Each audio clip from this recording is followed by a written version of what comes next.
역대하 16장입니다. 교독하면서 봅시다. 아사왕 제36년에 이스라엘 왕 바아사가 유다를 치러 올라와서 라마를 건축하여 사람을 유다 왕 아사에게 왕래하지 못하게 하려 한지라.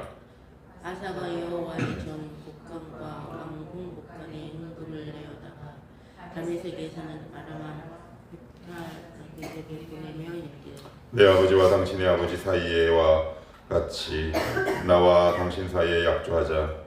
내가 당신에게 은금을 보내노니 와서 이스라엘 왕 바아사와 세운 약조를 깨뜨려 그가 나를 떠나게 하라 하매. 베나다시 아사 왕의 말을 듣고 그의 군대 지휘관들을 보내며 이스라엘 성읍들을 치되 이온과 단과 아벨마임과 납달리의 모든 고성들을 쳤습니다. 바아사가 듣고 라마 건축하는 일을 포기하고 그 공사를 그친지라.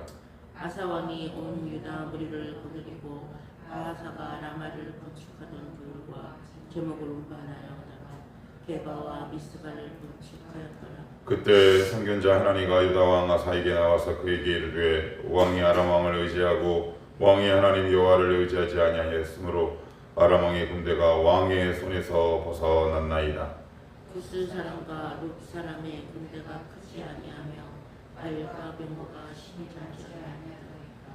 그러나 왕이 여호와를 의지하였으므로 여호와께서 왕의 손에 넘기셨나이다. 여호와이는 온 땅을 두루 감찰하사 전심으로 자기에게 향하는 자들을 위하여 능력을 베푸시나니 이 일은 왕이 망령되이 행하였은즉 이후부터는 왕에게 전쟁이 있으리이다 하매. 아사가 노하여 선견자를 오게 가두었으니 이는 그 말에 크게 노하였음이며 그때 아사가 또 백성 중에서 몇 사람을 학대하였더라. 아사의 처음부터 끝까지 행적은 유다와 이스라엘 열왕기에 기록되니라. 아사가 왕이 된 지 39년에 그의 발이 병들어 매우 위독했으나 병이 있을 때 그가 여호와께 구하지 아니하고 의원들에게 구하였더라. 아사가 왕이 있은 지 41년 후에 죽어 그의 조상들과 함께 누움에. 다윗성의 저기를 위하여 파두었던 요시에 우리가 장사하되 그의 시체를 덕대로 만든 각양향 재료를 가득히 채운 상에 두고 또 그것을 위하여 많이 분양하였더라. 아멘. 좀 씁쓸합니다. 그죠? 많이 씁쓸해요. 계속되는 종교 개혁과 그리고 구스의 100만 대군을 믿음을 통해 물리치고 무찔렀던 이 아사 왕에게 과연 어떤 일이 있었을까요? 어제 이 말씀을 운동하면서도 나름대로 묵상도 해보고 생각도 해보고 이것저것 찾아봤지만 참 안타까웠어요. 끝이 꼭 이렇게 끝나야만 했을까? 그러면서 제 안에 어떤 주석이나 성경의 이해를 다 떠나서 그냥 이런 기도가 저도 모르게 이렇게 나오는 것 같아요. 하나님, 우리 다 변하는군요. 우리 인간 참 변하는군요. 그럼 어떤 게 진짜일까요? 이렇게 인생의 끝에 가서 하나님을 떠나고 심지어 말씀을 전하는 그 선지자를 옥에 가두는 아사의 모습과 1, 2차 종교개혁을 일으키고 그리고 수많은 사람들을 남유다로 돌아오게 하는 그 믿음의 영웅의 모습은 온데간데였고 그 모습과 저 모습 어떤 게 진짜일까요? 저는 둘 다 진짜라고 생각하고요. 우리가 믿음 없을 때 아사의 말년처럼 될 수 있겠고 하나님의 은혜와 말씀이 들어갔을 때는 종교개혁을 할 수 있는 것이 어떻게 보면 우리는 이 두 양날의 검 위에 잘 서 있는 것 같아요. 믿음이라는 건 한순간에 금방 추락할 수도 있고 그리고 변질될 수도 있음을 우리가 꼭 명심하면 좋겠다라는 생각과 더불어 하나님 저를 좀 불쌍히 여기시옵소서. 저도 장담 못하겠어요. 저 인생 끝에 이렇게 되지 말라는 법 저 안 될 거예요 라고 장담할 수 없어요. 왜요? 제 안에도 이런 모습이 있거든요. 그래서 한 가지 나오는 기도 제목은 하나님 저 좀 불쌍히 여기시옵소서. 그리스도의 보혈로 가려 주시옵소서. 주의 은혜로 저를 좀 다스려 주시옵소서라는 기도 외에는 이 본문을 읽다가 다른 기도 제목이 잘 안 나오더라고요. 그래도 한번 우리 그 과정을 한번 살펴보면 우리의 신앙에 어떤 분명한 유익이 있겠다 싶습니다. 자, 16장 1절입니다. 아사왕 제 36년. 근데 15장 19절에는 35년까지는 다시는 전쟁이 없었다 그래요. 근데 이제 36년째 됐네. 이스라엘 바사. 이 바사가 누구냐면 여로보암, 나답 바사예요. 그러니까 여로보암의 아들 나답이 왕이 됐는데 이 나답을 죽인 신하입니다. 그러니까 신하로서 왕이 된 포악한 왕이에요. 근데 우리가 여기서 이 본문으로 들어가기에 앞서서 우리가 좀 간략한 상식을 좀 머리에 담으면 좋은데 그건 뭐냐면 아사왕이 41년 동안 왕에 올랐었거든요. 근데 북이스라엘은 7명의 왕이 바뀝니다. 어마어마하게 바뀝니다. 시므리, 오므리, 여로보암, 나답, 바사 뭐 이렇게 해서 총 7명의 왕이 바뀌어요. 41년 동안 평안함 가운데 왕위를 누릴 수 있었던 건 전적인 하나님의 은혜라고 봐야죠. 그걸 아마 그의 인생의 노년에 놓쳤던 것 같아요. 근데 그것을 촉발하는 계기가 이제 뭐냐면 이제 1, 2절에 나오는데 자 여기 보시면 이런 표현이 나옵니다.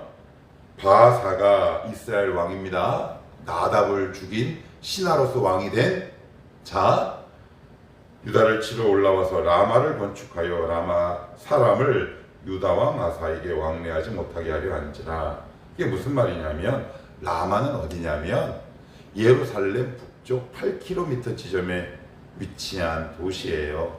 근데 여기가 어저께 우리가 봤어요. 북쪽 이스라엘 사람들이 남쪽으로 아사왕의 선정에 끌려 내려온다고. 그죠? 15장 9절에 보시면 저 끝에 아사의 하나님 여호와께서 그와 함께 하심을 보고 아사에게로 돌아오는 자가 많았음이니라. 이렇게 되어 있단 말이에요. 그러니까 나라를 이루려면 뭐가 필요합니까? 인구가 필요합니다. 근데 자꾸 인구가 빠져나가. 그런데 남유다로 내려간 그 관문이 바로 라마라는 거예요. 그러니까 거기를 딱 점령하려고 한 거예요. 그러니까 나름대로 굉장히 좋은 전략을 세운 거예요. 그러면 아사의 입장에서는 어떤 선택지가 있을까요?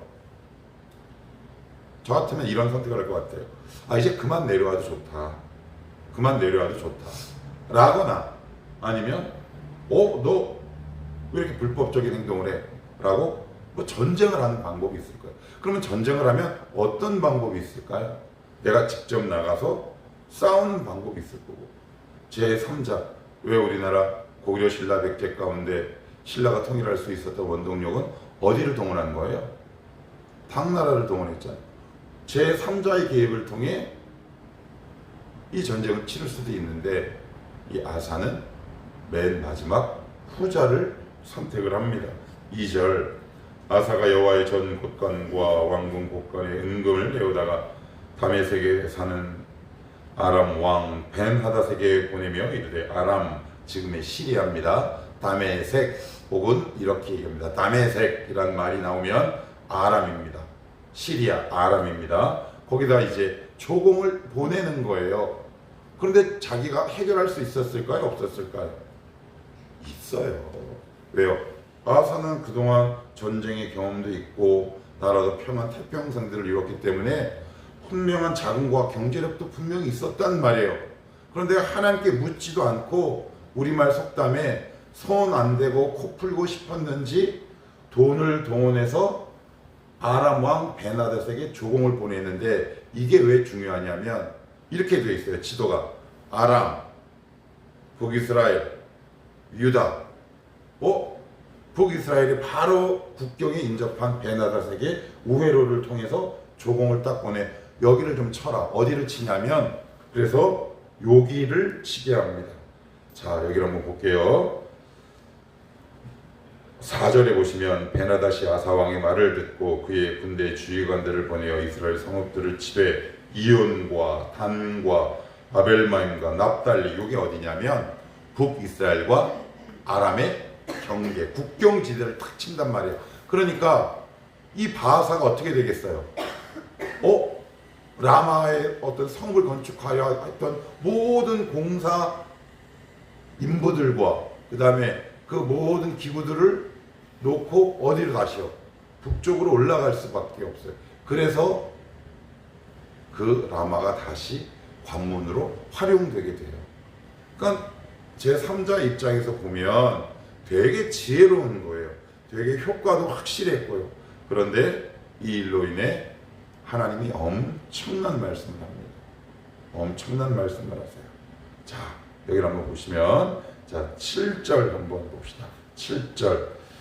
그때 선견자 하나니가 유다 왕 아사에게 나와서 그에게 이르되 왕이 아람 왕을 의지하고 왕이 하나님 여호와를 의지하지 아니하였으므로 아람 왕의 군대가 왕의 어떻게 해요? 손에서 벗어났나이다. 이게 무슨 말일까요? 왕의 손에서 벗어났어요. 그럼 뭐냐? 너의 통제권에서 벗어나서 이제 아람이 너를 통제할 거다라는 말입니다. 여러분, 미스터 선샤인이라는 제가 예전에 한번 설교 때 말씀드렸는데 이런 대사가 있죠. 빼앗긴 것은 되찾을 수 있지만 내어준 것은 되찾을 수 없다. 이게요, 자기가 스스로 조공을 내어줬다는 말이에요.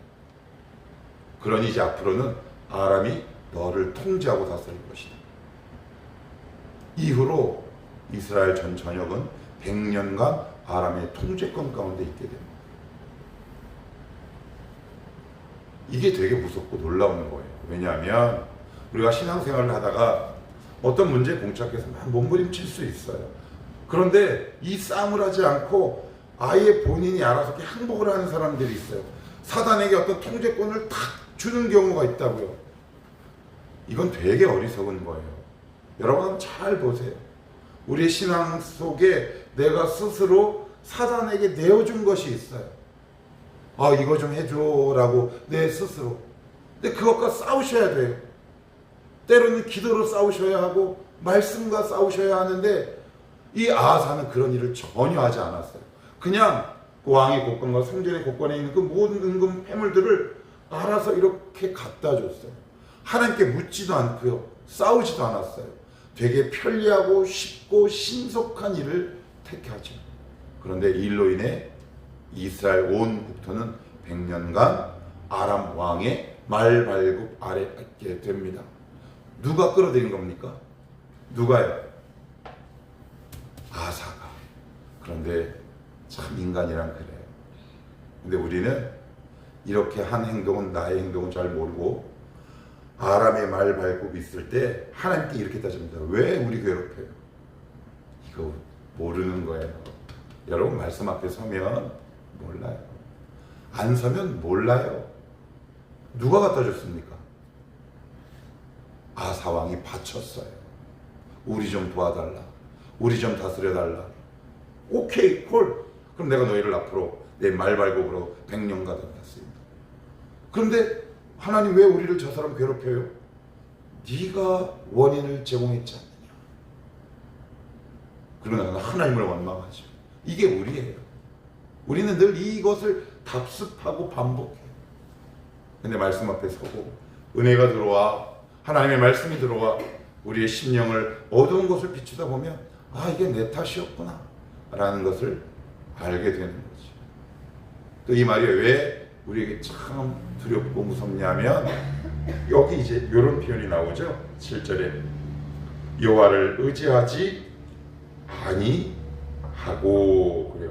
여호와를 의지하지 아니하고 군대가 왕의 손에 벗어났나이다 라는 말은 무슨 얘기일까요? 아람을 최우선에 두었다라는 말입니다. 하나님을 가장 위에 두지 않았다라는 말입니다. 하나님을 가장 신뢰하지 않았다라는 말이에요. 여러분 우리는 보통 종하면 종을 내려보다라는 동사를 사용해요. 종을 우러러보다라는 동사를 사용하진 않아요. 이게 무슨 얘기냐? 아람에게 조공을 바쳤기 때문에 이제 이스라엘과 남유다는 이제 아람을 올려봐야 돼요. 우리가 올려볼 존재는 하나님밖에 없어요. 쉽게 말씀드리면 남유다의 머리 위에 아람이 탁 하고 올라가는 거예요. 우리의 통제권을 내어주는 순간 그 사물과 사람과 사건과 환경은 내 위로 올라갑니다. 여러분 지금 혹시 머리 위에 올라와 있는 것 있습니까? 사실 우리는 그것에 의해 지배를 당합니다. 잘 보셔야 합니다. 지금 내 머리 위에 나를 통제하고 있는 것들은 과연 무엇인가? 사람인가? 감정인가? 잘 살필 수 있어야 합니다. 여러분 내어주지 마십시오. 쉽게 내어주지 마십시오.